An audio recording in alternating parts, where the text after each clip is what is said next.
So, what is going on YouTube? It's your boy Sam from TeamSamuraiX1 here, and today, guys, I'm with the man himself, the legend, HANKO CHOW. HANKO, bro. Oh shit. Oh shoot. What did you do this weekend, man? I played. Say it. Alright, so I played at Dolly's Toronto Regionals, and I had this. I played this deck, and I went XO1 in 8 rounds. XO1. Yes, Ooh. and I only drew against the Jesse Cotton. Jesse Cotton? Yeah, because like Best player in Toronto? best player in Canada probably. Oh shit, man. Anyways, continue. I felt like I was very comfortable with this deck. I usually don't play a deck that has a high chance of mirror matches unless I'm comfortable in them. And this deck, I felt like people were playing with Dragon Ravines and stuff where you go first and you wombo combo make Tri-Gate. But we've all been through that spiral format where people were doing that. Where, oh look, I can make a Tri-Gate combo and whatnot, and it's invincible. But like, there's so many hand traps in this game now, especially with an additional of 2, like the Ghost Spell and the Infinite Transcend, like Impermanence. Like, I feel like there's no real way to like always consistently get it unless your opponent like doesn't have a hand trap. Then you might as well be like winning already with other strategies. So like, I wanted to make a deck where I would try to simplify the game state to a point where I can go off and win within the mid game or something like that. So because of that, I play reactively like usual, and I want to go second because I feel like going first, there's no real benefit other than putting cards on the table for them to get slaughtered. So like, that's why I wanted to go second, and I feel like there's a lot of like staples in this format, and the Spiral themselves in general, like Tough Agent, that 2-card combo breaks boards and like are just so it's just so silly because like you just go tough and they break the tough and you revive it with your like X amount of revival cards, or like you just have so many cards that like disrupt their play during when they go first, so that way their board when they go past to you is suboptimal, that like you can easily like shatter it because of how suboptimal it is. Okay, HANKO, question. And obviously, you're playing the new Spiral deck, the Nightmare Spirals, correct? Yeah. Nightmare cards are like, I mean, everyone plays Nightmare cards if they play Link Monsters. Like if you play Scapegoat, you play like Nightmares. If you can swarm the board, you play Nightmares. It's pretty like I'm not like basing the deck around it. It's like this is like Tough Agent deck, to be honest. I feel like. Okay. Other than that, like I felt like this deck, I had like a couple of deck ideas going into this event. I was gonna play Dinosaurs or this, but like Dinosaurs was just like a little bit less consistent, and obviously it's like just as rewarding. You just get a conductor turn on and you win. But it was just because of how lack of consistency there was, I chose to play this deck. And yeah, it worked out, I feel like. So let's just get into like the main combo pieces. HANKO, the mat is beautiful, eh? It's alright. It's colorful, definitely. And I haven't gotten this pink deck box yet, so I finally got my top four at a regional. I've been like topping regionals, but not getting top 4 or top 8. Finally, so, but this time you won, bro. Undefeated. Yeah, holy shit. He's the best. In Toronto. He's the best duelist in Toronto. Oh shit, man. All right, HANKO, It's time, let's go. time to quit. Anyways, yeah, the man himself, Spiral Super Agent. We all know what he does. James Bond, isn't he? Yeah, he summons himself from the hand, and if I call it right or whatever. use left side Spiral tough agent. Slap the guy in the face, and you usually win.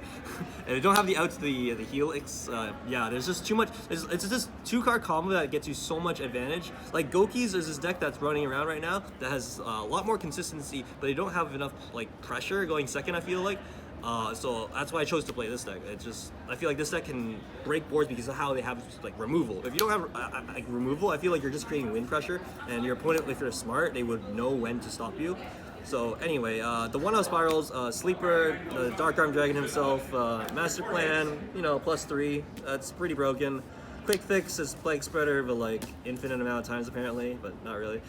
Drone for the win. You just summon this card and you win because you take a card away from your opponent, like imaginarily. But yeah, 3 terraformings, 1 Spiral Resort, 1 Pseudo Space. I'm not playing Dragon Ravine because I don't really like that card. Dragon Ravine gets you Destrudo, so you can consistently get Destrudo and consistently get Ancient Fairy to get this card. But then if they have any sort of out to that silly combo that costs half your life points, then you are in a much worse predicament than you were in before. So like you might as well like save resources and push like a little bit differently. Like there are I'd rather use life points as a defensive resource rather than an offensive one. So if I did play the Dragon Ravine package, I only would make Black Rose half the time. So like I definitely like would not do that. Like, Dragon Ravine's probably a good combo like piece going first, but like I feel like it was way too high risk and low reward, so I chose not to play it. I got a question. How's Pseudo Space? Pseudo Space was pretty wonderful because like if you open multiple copies of a steel spell or you open Terraforming and you a way to get to Master Plan, then your Terraforming becomes a second resort essentially, and it does hurt because you lose a Spiral name, and there's only like 9 Spiral names I want to banish in the graveyard with this deck, so like the Pseudo Space does kind of hurt, but you need to use it to increase like the consistency of your deck. Like even though like it is a dead draw at times because like if you open this but you didn't have a way to resort, then it becomes like a meh card. But usually I have a way to resort, and this card I only like drew suboptimally with this card like once or twice today, so it was fine. 1 Rhoda, searches for everything. 1/1 godlike cards. Monster Reborn or double summon. This is Monster Reborn, but indestructible battle. These are the 3 bricks I play. This card is not really a brick. This is what I also like playing this card, because once you're in a simplified game state, you can out-resource your opponent with just mission rescue, as well as actually, there was one game I used Assault to resource my opponent, and it was a Pendulum matchup. But Rescue helped you get back Tough Agent. So you go Tough Agent and they ash you, and you have this card, set it, you can Tough Agent on the next turn. So it's like, I really like this card, but not too many, even though it's like, its combos like really well with the Nightmare cards. So other than that, that's like all the combo pieces, which I don't remember how many there is, but it's usually like a little bit more than like 20 or something, I don't know. I had like usually like what you're trying to do with this deck, you're trying to open up your 5-card hand to 6-card hand with at least 2 of them being a Spiral card. So excluding these cards, like I don't know, I felt like it was consistent enough that in my 6-card hand I'll have a Tough Agent combo or a Drone Agent combo or Quick Fix Agent or something. So yeah, that was what I was aiming for. So because I'm playing a going second deck, I play a lot of hand traps. A lot of hand traps, yeah, for sure. So let's see here. First of all, this card evenly matched. I feel like every deck. Wait, you made these? Yes, I made these because I felt like every deck loses to this card. Best that ever lived. Best player in Toronto. Wow, he's so sick. You made every deck loses to this card in Game 1 scenarios, and I wanted to have like more outs to the Draco matchup in a Game 1 scenario. So like just going second, like if you have this card, it's like you don't auto win. You just have you can catch up in the resources, and then main phase 2, they keep 1 card, you Tough Agent it, and then you're just gone. So sick. Yeah, and then I play 3 Effect Failures, 3 Infinite Impermanence. Shout out to my locals Gamers Lair for lending me these. I had to bust all the way up there just to borrow these, and I'm gonna have to bust back to get it back. But I wanted to play 6 Monster Effect Negation because you could have borrowed mine. No, you don't have any. I have 3. What do you mean? Anyways, so I'm just adding Ash Blossom into this conversation because like I wanted to play these 9 hand traps in particular because Ash Blossom hits everything except like it just hits a lot of power cards. No Ogre? No, I very much dislike Ogre this format. Why? Jesse Khan disagrees. Yeah. Okay, so Droll and Ogre I'm not a big fan of in this format because I felt like they were very good in very limited matchups and limited scenarios. So these cards, like, other than the Draco matchup, like these 6 of Monster Effect Negations are very good against Pendulums, against Spirals, Gokis, against like everything but Draco. So in the heavy back row matchups, I would side D6 out for the Twin Twister Red Reboot. So it was a very easy smokescreen tool. Smokescreen tool, nice. Yeah, tool, I said. But anyways, and then I played 2 Ghost Spell, the new card from the latest set as well. Whoa, what is this? Is it good, Hanko? I felt like this card is pretty good because of how I felt like there was a lot of popularity with Goki matchups. So I wanted to have more like main deck options to it. So that's why I also chose these 8 cards, because in the Goki matchup, they can chain block very well. So cards that chain directly like Ash Blossom and Ogre are not very good at all against that deck, and they'll out resource you with their Wombo combo strategy. So choosing these 8 help, especially these 6. But this card, like when they go first, and if they have Call by the Grave, and you only have 1 hand trap or just 2 hand traps or something, like it just felt like Call by the Grave will really like stop you. So this card not only stops Call by the Grave, so it complements Effect Failure and Ash Blossom, but also stops like Reborn cards like Goki Rematch, Spiral, Gear Big Red, stops Monster Reborn Soul Charge. Yeah, Monster Reborn, so those auto win cards. It also stops Double Helix because Double Helix can revive from the graveyard, and Black Fang Magician, Trickster Incarnation, and Disciples apparently. And there's a lot of cards that this card can like stun. So I felt like it was a good card to have as a 2 of in Game 1 scenarios. And it worked out. I only drew this card a couple times though, but when it did, I had like the out won. to the rematch, but he had to call by the grave. I did lose the game. I did lose like games, but like I won matches. But You're undefeated, Hanko. That's all that matters, bro. I mean, technically I'm undefeated. 801. No, you're undefeated. You got 0 loss. 701. Chill. 701? Chill. Yeah. Anyways, so yet again, like I said, Gokis are good at chain blocking. So I wouldn't play Ogre. I would want to play like these effect negation to like try and stop them from wobble coming like again in the firewall and the Isolde. So yeah, that's why I chose these going second cards. They're just really good. So there's nothing in the main deck you would fix. See, like it's perfect, eh? So this is a 41 card deck. I actually was playing a 40 card deck sometimes, and I built a deck in real life, and I was like, wait, I'm at 41. Why am I at 41? So in some of the builds I played online, I actually didn't play Monster Reborn, or I didn't play Soul Charge. What? So I was like, wow, I'm so dumb. But anyways, I felt like Soul Charge was a very it wins games. But like I sided this card out a lot in certain scenarios, like in certain matchups. But like this card's really good because it makes all your hand traps into link materials, so it's really good that way and it wins games. But it just like, what's it called? It was my 40. Like if I had the choice to say what was my 41st card, this was probably my 41st card for some reason. Awesome. Yeah. Let's go to your. It's probably because I can't attack, and sorry, I wanted to attack, and I wanted to. This card conflicted with evenly match, so oh well. For, side or extra? Let's go to extra deck. My extra deck's actually pretty pissed. It's pretty bad? It's pretty bad. I actually like probably misplayed and chose wrong cards to play. 2 double helix, probably could have been 3, but I only missed the third one like once today. I played the firewall card. This card should be banned. It's pretty broken. It says it's like TG Hyper Librarian, but better. I don't think people understand when I say that, but whatever. Nightmare Goblin. I had to like get a ruling fix on this or whatever, but I don't know. It says like these nightmare cards are all very splashable. You know, monster removal, spell and trap removal, and also being untargetable, undestructible card effects, undestructible by battle. So that's pretty cool. Unicorn MVP. I played this card a couple times, like as a combo piece as well as just a removal card and then going for game. Because shuffling back cards is really good, like, especially when like game 2 and 3 scenarios, people are playing Waking the Dragon as a gimmick, and it works if they resolve it. So like I try in game 2 and 3 scenarios, I try to like avoid hitting back row because of Waking the Dragon. So this card plays around it by like shuffling it. So hopefully like it's just like if they have it, they have it. But like if they don't, then I try to play around it. This card I made a couple times, the Sylvan Princess Sprite. Nightmare Griffin. I never made this card. I felt like this card was win more, and especially since I'm not playing a going first build, I should have not played this card. I should have played like Ningirsu or even like Decode Talker or something else, or even just a second copy of these Nightmares. I was like, this card was suboptimal for me. I didn't really like it. I made this card like this card's a staple. The card wins games. This card's also a staple. You get rid of Ibli and whatnot, and change all your Link 2s into this card so that way you point down and whatnot. You don't play Ibli, right? I do not play Ibli, right? I don't play Ibli because I feel like that card is a brick. I'm trying to play a most consistent Spiral deck as possible, so that's why I don't play Destrudo, I don't play Ravine, I don't play Ibli, I don't play The Last Resort. Oh yeah, I didn't play Last Resort because that card's a brick, yeah. It's a brick. So shout out to Jesse Cotton for not playing Last Resort as well when it was Spiral format, because like it's true. I want to just see Tough Agent. I don't want to see Last Resort. The only time I want to see Last Resort is when I'm already like winning. Yeah. So I rather not.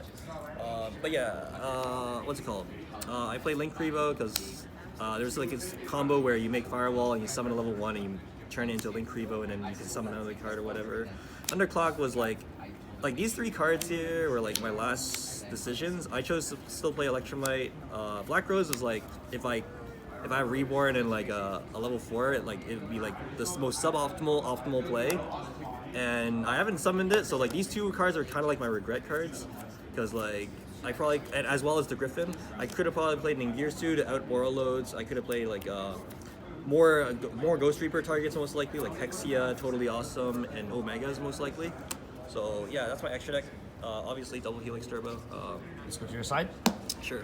Sideboard. Shoutouts to Gamer's Lair, letting me infinite permanences. Check out their site, duelkingdom.ca, I think, or .com. I don't remember. Anyway, what's it called?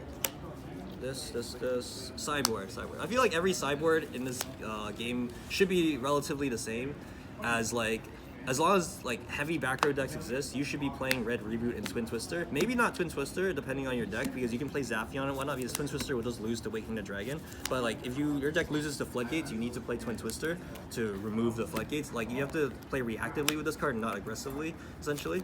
I played 3 Ghost Reapers because I was gonna like main these, but then at the same time not really, because like this card's pretty good because of how everyone is usually playing like a similar extra deck because of the Nightmare cards. So playing like if you hold this card in certain matchups, you can like Ghost Reaper a Cerberus, or Ghost Reaper a Phoenix, or a Griffin, or a Unicorn, and then you're like, because you're both playing the same option, as well as just everyone's playing Borreload. This card helps when you go when you're in turn 4 or turn 3 situations. I played 3 Call by the Grave. This card was either going to be main decked or side decked, and if I felt like they're going to force me into a going first scenario, this will help me not lose to Ash Blossom or whatever, as well as like certain matchups that this card like helps you win against, like Fairy Tail Snow, Infernoids, ABC, maybe even Gokis. So yeah, and my last card in my sideboard was 2 Mind Control and 1 Gamma Seal. I was going to play 3 Mind Controls actually, but then last minute I chose to switch it to a Gamma Seal because I really was afraid of a Draco matchup and not having a single Kaiju. So like I wouldn't want to play too many Kaijus because I wanted to play Mind Control, because Mind Control is just so rewarding when you resolve it, but because you just link it away and whatnot. But I didn't want to draw multiple Kaiju, so I only chose to play 1, and I only drew it like 1 or 2 times, but it worked out. Like these are like really good going second cards, or all of these cards are really good going second cards. So yeah, it's a going second Spiral deck, because if you go first, unless your combo is super like amazing and doesn't lose to hand traps like Gokis, then like go for it. But like yeah, Mono Awato decks, like those kind of decks can go first, but like I feel like if your card says to get rid of your opponent's cards, then you definitely want to play going second, like Tough Agent or Conductor Tyranno or Blue Eyes, or certain decks that like just say like I'm destroying monsters. You can only profit off of that if you're going second. So yeah, this format's split in half because of the FTK deck and whatnot. So like it's split between like combo decks and trap decks, but a majority of the deck styles are all combo, so that's why I also chose to play this with these kind of card choices, and it worked out. Like, what can I say? It worked out. My reasoning was correct. I made the right choices, and You're the best player in Toronto. Yes, exactly. No, I just made the right choices. I made the right answers. All right, Hanko. Shout out to all of the friends that actually support me. I was pretty nervous going to this event, and I was like, oh my god, this deck is going to be so bricky. I'm going to like brick or whatever. I'll draw like full hand traps and 1 Spiral card or something. But that didn't happen, but like it still worked out in the end. I'm just glad it's over. All right, Hanko, congratulations, man. Thank you so much, man, and congratulations on coming first, Hanko. Yeah. You did it, bro. You did it again. You know, with a different deck. Yeah, I was gonna play dinosaurs. Okay, you know what? You came first with Zexel. Remember that? The old days? Yeah, those were the days. And then you came first again with Spirals. Truly the best player in Toronto, man. Only if I play. He's being humble, guys. He's being humble. He's being humble. He's the best player in Toronto. Yeah, he's being humble. All right, guys. Hanko, any last words? Yeah, shout outs to all the people that support me, like my friends from Barrie, Sam for lending me the Nightmare cards. Actually, I don't own this card. Yeah, yo, like whatever Hanko's need, like he gets it from me, man. You know? I don't own these 2 cards. I'm the plug. No problem, Hanko. What else did I lend? Saying that I was the reason why you came first, right? No, not really. I made this list, and it was pretty good. Shout outs to Dual Kingdom, my friends from Barrie, for lending me these cards. Shout outs to Craig and all my friends that actually support me. Shout outs to people that, I don't know, there's not that many people that support Shout out to Sushi later. Yeah, oh yeah, So hungry, Sushi. hurry up. Shout outs to people that didn't go, as well as the people that did go, like Dylan Fricker didn't go, Walters didn't go. Shout out to your hat, bro. Oh yeah. I'm only confident when I wear it, or I only wear Wait. What was you saying? You're only confident in what? I only wear my hat when I'm confident. Hey, you're sick. Yo, shit. Oh, disrespect. All right, guys. Sam from TeamSamuraiX1. All right, guys, bitch. I feel like Usain in the cheetah print. Talk fresh game, I don't need a minute. R.I.P. the game, I need a minute. Okay, let's proceed with it. I'm in the house, got the deed with it. These bozos always sneak this and they taking shots. I'm a king with it, like no, this league business.